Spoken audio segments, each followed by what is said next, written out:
Hello, everyone. Welcome to my YouTube channel. My name is Cheryl Bowers. I'm a photographer and a writer that recently received a Bachelor of Art degree from Southern New Hampshire University.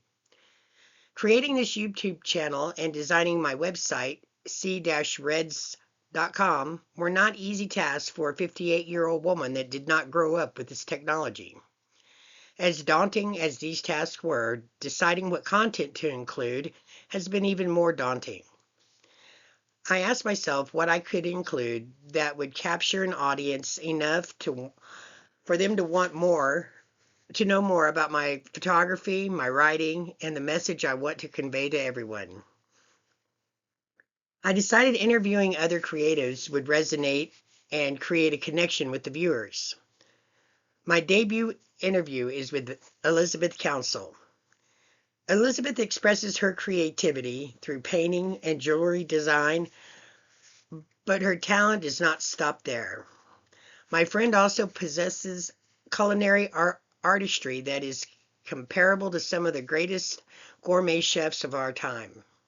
Her 71 years of vast experiences has made her insightful and knowledgeable in many aspects of life. I respect her opinions and welcome the knowledge she has to share. If you find this interview educational and entertaining, please hit the subscribe button and the follow button.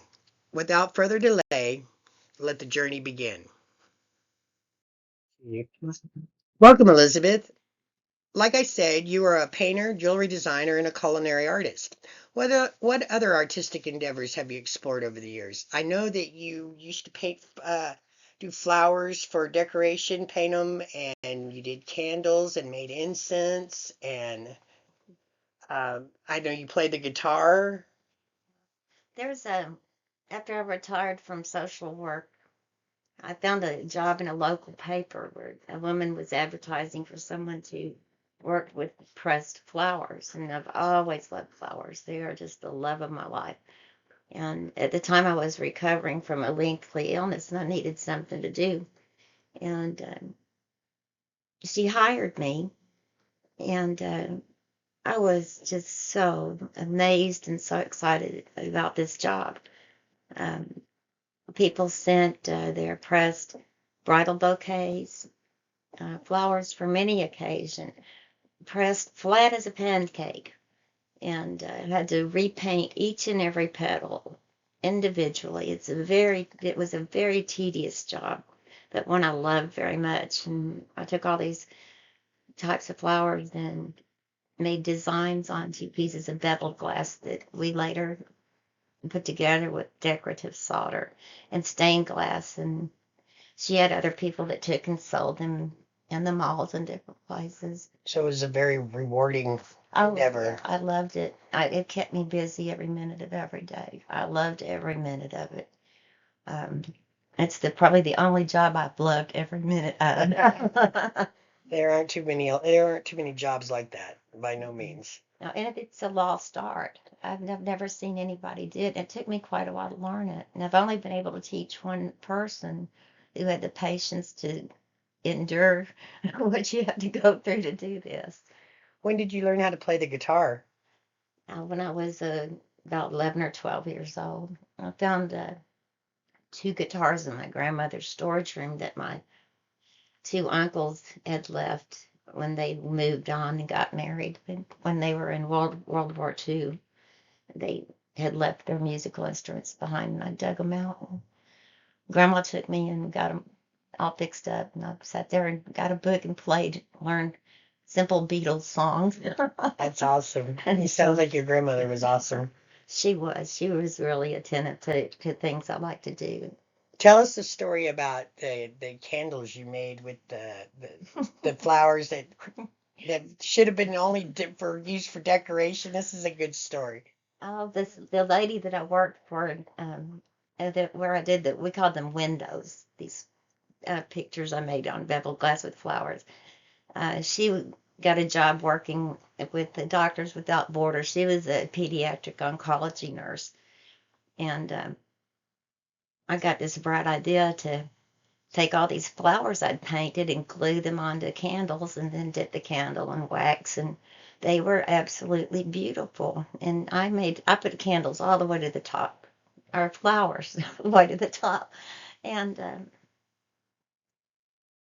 but it just so happened that the paint was flammable. And she was so thrilled with my idea and so thrilled with the candles, and I made a bunch of them. And the only problem is if you lit one, it would either go off like a Roman candle or,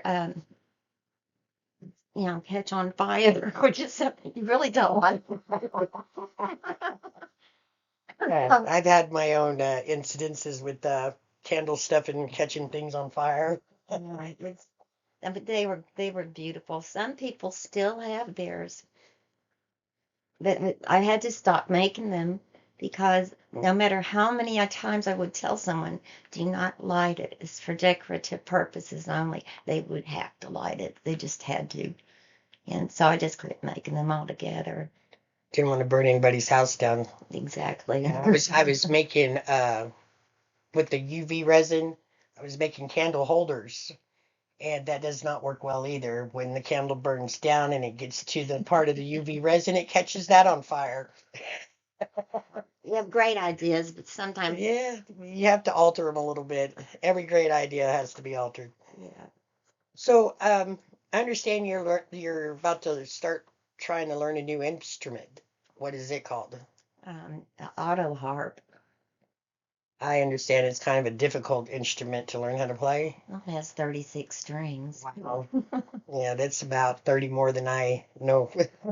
Like, what if the one string goes out of tune and you tune all 35 other ones to that one?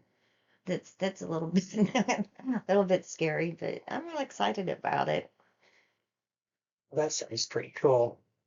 Yeah, we'll have to get together and see if we can't make some beautiful music together. Well, we can try, and we'll think it's beautiful. It doesn't matter if anybody else does or not. Yeah, I've been trying to decide content for my website and for the YouTube channel. What do you think I should include?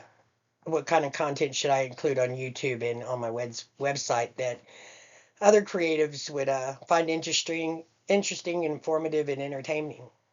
Actually, what I find really impressive and meaningful is your poetry and your photography, um, such as the photograph you took of the old barn, and then you wrote a poem about that barn. It was just very eloquent and touching.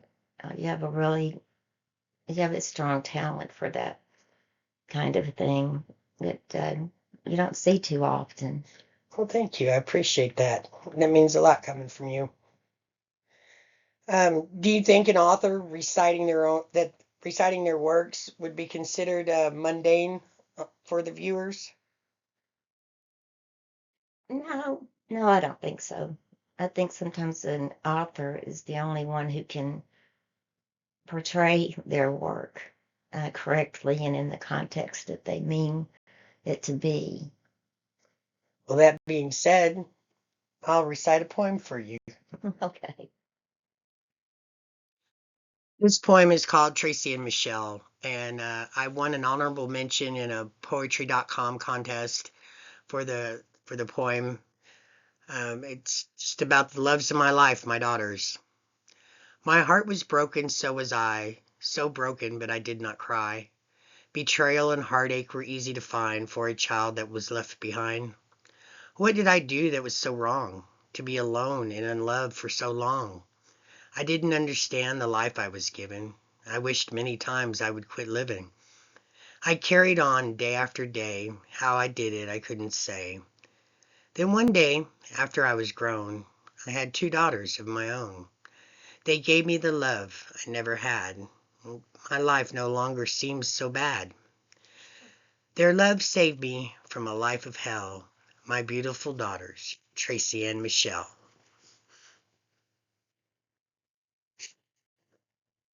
Um, what'd you think? Oh, I love that poem. Awesome. I think it'll probably touch a lot of hearts. I hope so. That's my intention.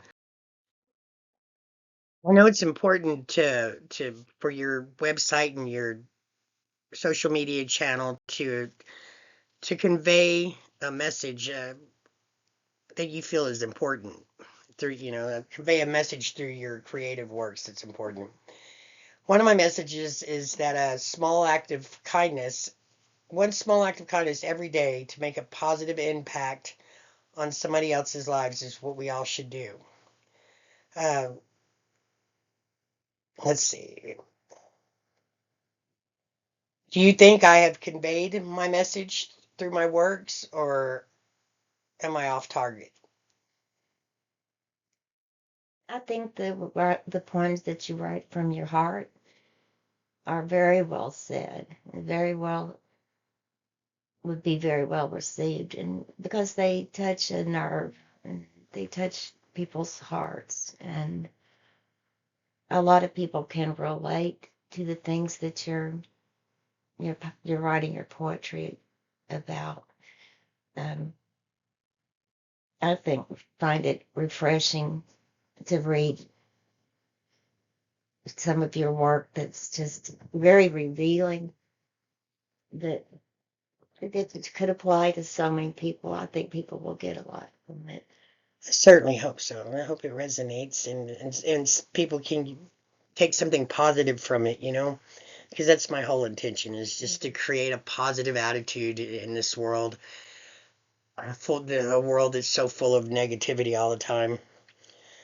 Um, as you know, I'm working on my first book, and I was wondering if you would read one of the poems from my book. The book is called the What If book, and this poem is entitled What If. I'll be happy to. Awesome. What if we loved ourselves exactly as we are? Every blemish, every freckle, and every scar. What if we thought being different is okay? Who we should be is not for others to say. What if we believe God has a plan for every woman, child, and man? What if you could make the world a better place wearing a smile on your beautiful face? What if we embrace who we are, every blemish, every freckle, and every scar? Beautiful. Thank you. I think that's just beautiful.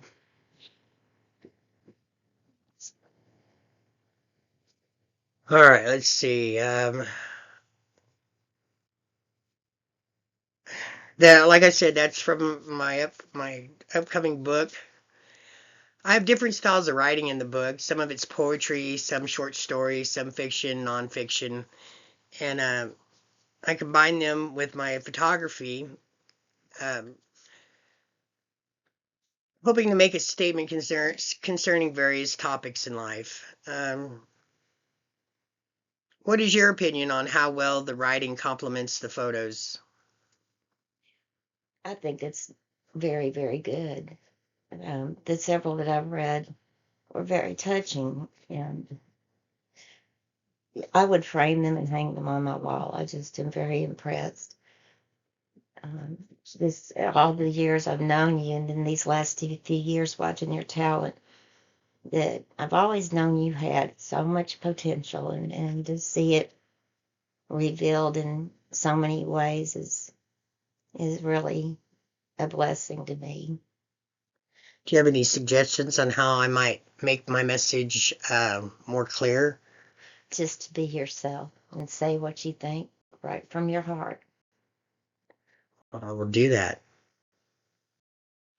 I told you earlier briefly about Linus, Llynas, a movement I want to start that involves handing someone a smiley face card that reads, "Looks like you need a smile," and encouraging them to pass the card on to someone they think needs a smile.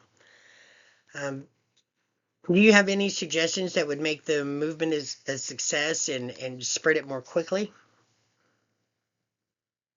Um, Smiling is something I do almost all the time. I try to always remember to smile because when I get a smile from someone, even someone I don't know, it just helps you to know that people see you as a person. They recognize you as a person. And a smile projects a kindness that is really appreciated, I think. And I think that just handing the cards out and smiling at people will take off. Um, it's a very much needed thing in this day.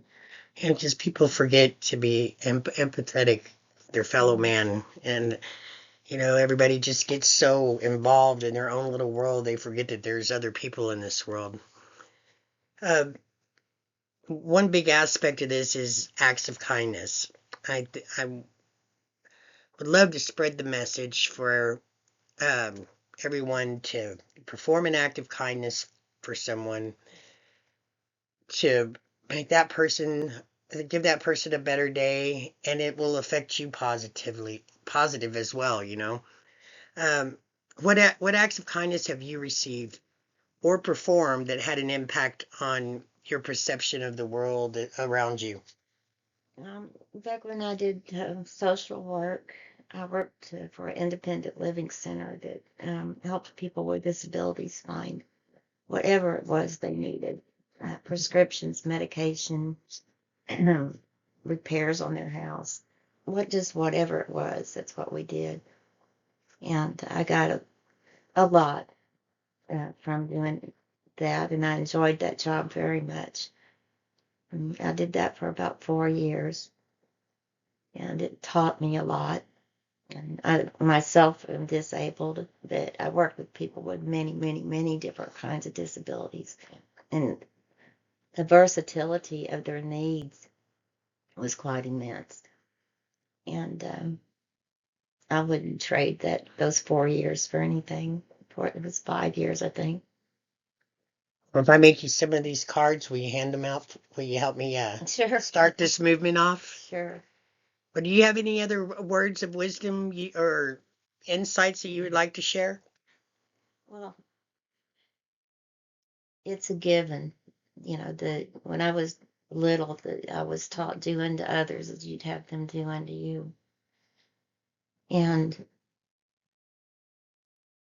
just being kind to each other and overlooking little flaws or things that you maybe don't approve of or you irritated with, but just love each other for everything that you can find about them, everything positive, and encourage them because it's really what we're here for. And our consciousness is a part of our reality. And when everyone has a positive attitude and a hope for the future and treating each other right, countries treating other countries right, there's a whole lot of work to do in this world, but it has to start on it. Look, starts at the level of just one person to another. And I think that the Needs a Smile movement has a good beginning to kick that off. It makes it easier when you have a little card in your hand, go up and talk to someone rather than just, what some people it's hard to just walk up and talk to them. And some people you just cannot walk up and talk to them. One of the most inspirational books I ever read was a book called The 17-Second Miracle. And it's about how an act of kindness just a simple smile can change somebody's life, and at the very least, make them have a better day. That's a fact. I know I've been here a long time and I've been through a whole lot of things. I've seen a lot of things. I've experienced so many things that, I could sit here and quote a novel to you about my life. But the one thing I do know is that a person, a teacher, an elder, a friend, sometimes can say one thing that so profoundly affects your life and your way of thinking that you carry it with you every day. it just amazes me that out of the blue someone can say something so profound that it touches your heart and gives you the motivation and the courage to face any challenge that comes your way. Well, I know I have definitely become a better person for knowing you. You have an amazing outlook on life, and I'm inspired by that. Thank you. I appreciate that. And you also, you've been a very awesome friend, the best friend I've ever had. We've had a lot of fun. Yes, we have. We've been through good times and bad times together, and but we always support each other, and that's a big part of friendship. Um, I just really appreciate everything about you. Well, it's been fun, my friend, sharing our journey through lens and pen. Yeah. Yeah.